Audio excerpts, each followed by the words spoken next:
2경기에서 5골. 여러분 어떻습니까? 한국이 메이저 대회 조별 예선에서 이렇게 많은 골을 넣어본 적이 없습니다. 다시 말하면 지금 한국은 역대 가장 많은 골을 넣으면서 대회를 치르고 있는 중입니다. 갑자기 2022 아시안게임 축구 금메달이 생각나는데요. 그때도 황선홍 감독 엄청난 비난과 함께 부정적으로 바라봤었지만 결과는 27골이라는 역대 최다골을 기록하면서 차원이 다른 우승을 해버렸습니다. 그렇게 골을 많이 넣는다는 최강팀 브라질도 2002 월드컵 때 넣은 골은 19골이었고 2006 월드컵 때 이탈리아는 12골이 고작이었습니다. 2022 카타르 월드컵에서 아르헨티나가 우승하기까지 넣은 골은 15골입니다. 골이 많이 나온다는 것은 그만큼 팀이 강하다는 것을 의미합니다. 현재 한국은 분명 최강 스쿼드를 갖춘 팀인 것이 확실하고 카타르 월드컵 때도 브라질, 프랑스, 아르헨티나, 스페인은 톱시드임에도 한 번씩 패배를 겪어야 했습니다. 브라질도 카메룬에게 패배하고 프랑스도 튀니지에게 패배하고 아르헨티나는 사우디에게 패배하고 스페인은 일본에게 패배를 했습니다. 그런 경험을 통해서 어떤 팀은 결승전까지 올랐고 어떤 팀은 16강에서 탈락을 했죠. 적용해 볼 때 한국은 어떨까요? 이번 요르단전의 무승부가 결승전까지 올라가게 하는 힘이 되어줄까요? 아니면 결국 목표를 이루지 못하고 끝나게 될까요? 틀린스만이 경기 후 기자회견을 통해서 지금까지 너무 이기는 데만 익숙했는데 이 경기를 통해서 좋은 경험이 되었다고 한 말은 실제 앞으로 16강부터 결승까지 4경기를 긴장을 늦추지 않고 갈 수 있다라고 해석할 수도 있습니다. 지금 한국에겐 어떤 최악의 상황도 일어나지 않았습니다. 본래대로 1위를 했다고 해도 한국이 평가전에서 겨우 이겼던 이라크, 일본이 패배했던 이라크를 상대하기 때문에 쉽지 않았을 거고 일본의 패배로 인해서 16강에서 일본을 만나게 되는 것도 어차피 우리가 뭔가를 잘못해서 일어난 일은 아니었습니다. 그리고 이제 한국이 실제 조 2위가 될 확률이 매우 커졌습니다. 요르단이 바레인을 상대로 이기게 되면 한국은 말레이시아를 상대로 5골 이상을 넣어야 합니다. 말레이시아는 요르단에게 4대0으로 졌지만 바레인에게는 1대0으로 졌습니다. 김판곤 감독도 체면이 있는데 2패도 모자라서 마지막 경기 무기력한 패배라면 좀 그렇잖아요. 또 요르단이 바레인을 크게 이겨버리면 한국은 그냥 조 2위가 확실하게 됩니다. 한국이 조 1위가 되기 위해선 결국 요르단과 바레인이 무승부가 되는 건데 틀린스만은 조 1위가 되길 원한다고는 하더라고요. 마지막 3차전에서 그 모든 게 결정되게 됩니다.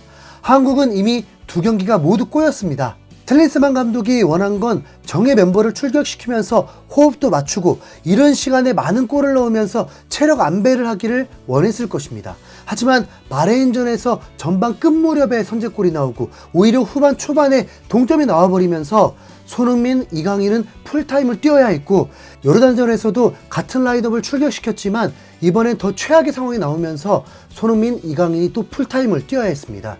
사실 이건 좋은 흐름이 아니죠. 일본이야 다 레벨이 비슷하다고 했으니까 선수 교체를 하더라도 큰 문제가 아니지만 한국이 손흥민, 이강인을 무한대로 썼다가는 결국 탈이 날 수밖에 없습니다.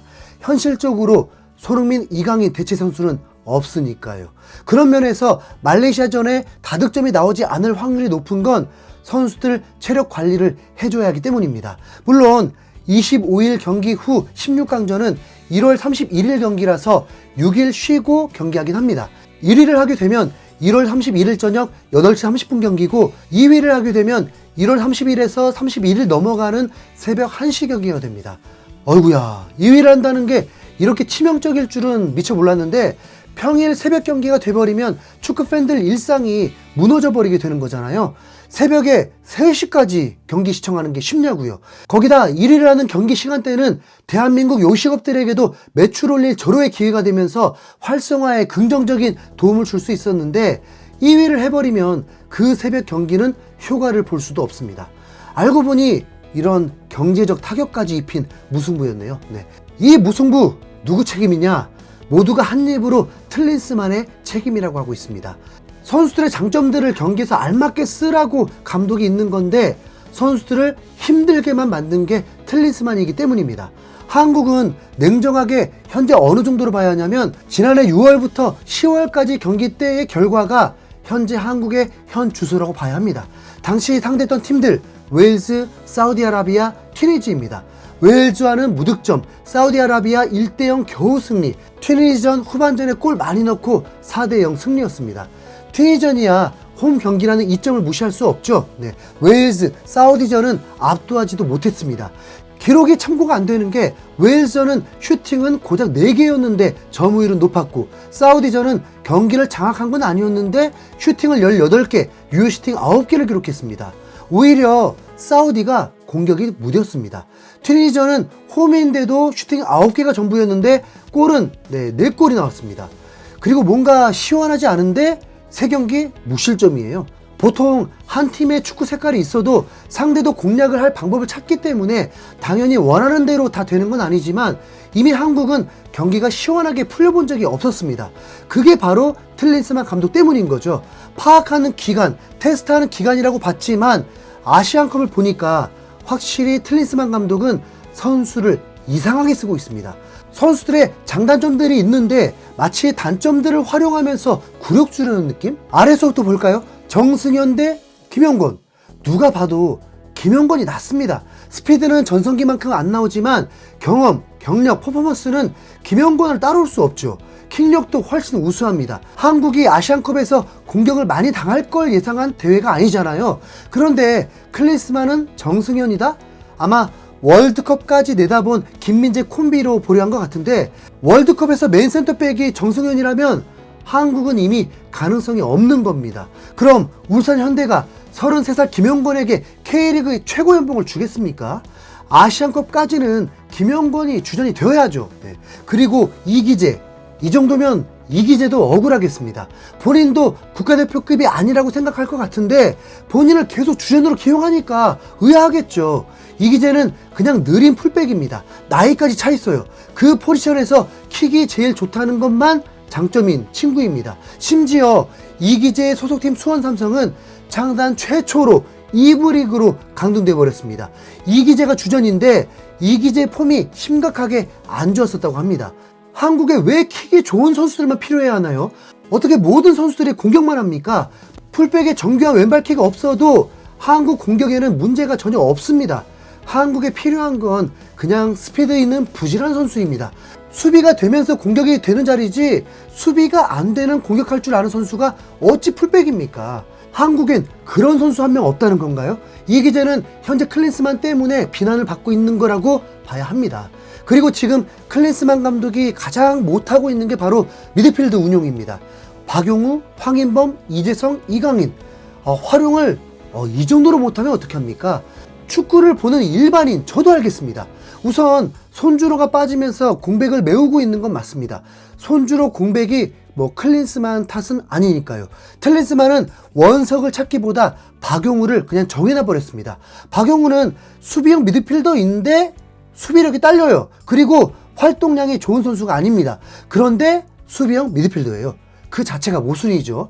그럼 분명 지원군이 필요합니다. 그 지원군은 황인범이 충분히 가능할 수 있습니다. 그런데 틀린스만 감독은 황인범한테도 공격하라고 합니다.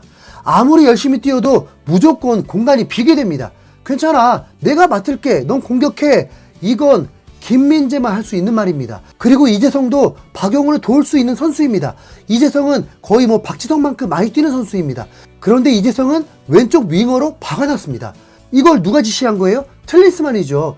이재성을 왼쪽 윙어로 놓는다. 그 선택 자체가 최악은 아닐 수 있습니다. 황희찬이 있으면 이재성이 그 자리를 맡을 필요가 없는데 그 공백을 메꾸기 위한 선택이 이재성인데 이재성 장점이 아예 사라지게 만들었습니다. 황희찬 자리를 아시안게임 득점왕 정우영을 출전시키는 게 그렇게 불안할 문제는 아니잖아요. 결국 중앙에 공간이 피니까 약팀조차도 공격 전개가 수월해버리는 이상현상이 발생합니다. 멀티 포지션을 소화하는 게 문제가 아니라 비율을 공격에 치중하게 만드니까 끔찍한 경기력이 나오죠. 너무 간단하지 않아요? 일본 선수들이 공격 좀 덜하고 미드필더를 장악해 놓으면 위에서 손흥민, 이강인이 해결하면 됩니다. 황인범, 이재성, 미드필더 역할 매우 잘하는 선수들이에요. 근데 왜 더 과한 요구를 하냐고. 조규성의 헤딩 능력을 믿어야 한다? 아니 그러다 치자고요. 그래서 4-4-2 전술 좋다 이겁니다. 1대0보다 4대3이 낫다라고 하는 말 지키러 가는 겁니까? 미드필더 약한 팀이 강팀이라고 하는 걸 본 역사가 없습니다. 한국은 공격 숫자가 적었기 때문에 위기를 겪은 게 아니라 미드필더를 약하게 만들었기 때문에 위기를 겪은 것입니다.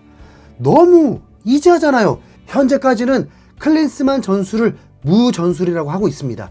이미 바레인전에서 이기재가 필요 없다는 걸 느꼈고 후반전에 교체한 이후에 한국도 달라졌습니다. 그런데 요르단전에서 또 이기재를 선발로 기용했습니다. 그리고 다시 후반전에 또 교체했고 또 퀄리티가 나아졌습니다. 설마 세 번째 경기에서도 이기재가 선발은 아니겠죠? 그렇다면 클린스만은 한국을 망치기 위한 의도적, 악의적 기용인 것이 확실하게 됩니다. 심지어 이기재가 햄스트링 이상이라는 기사도 나왔더만요. 그리고 황희찬의 출전이 예상됩니다. 16강 데뷔 차원으로도 교체 출전도 가능합니다. 아직 완성형 베스트 멤버가 가동된 적은 없었으니까 현재 만들어져 가는 과정이라고 보고 여러분 눈 한번 질끔 감아주십시오. 미드필더 선수들의 공격 비중을 줄인다. 그럼 한국은 쭉 순항하게 될 것입니다. 이상 흰수염고래였습니다. 감사합니다.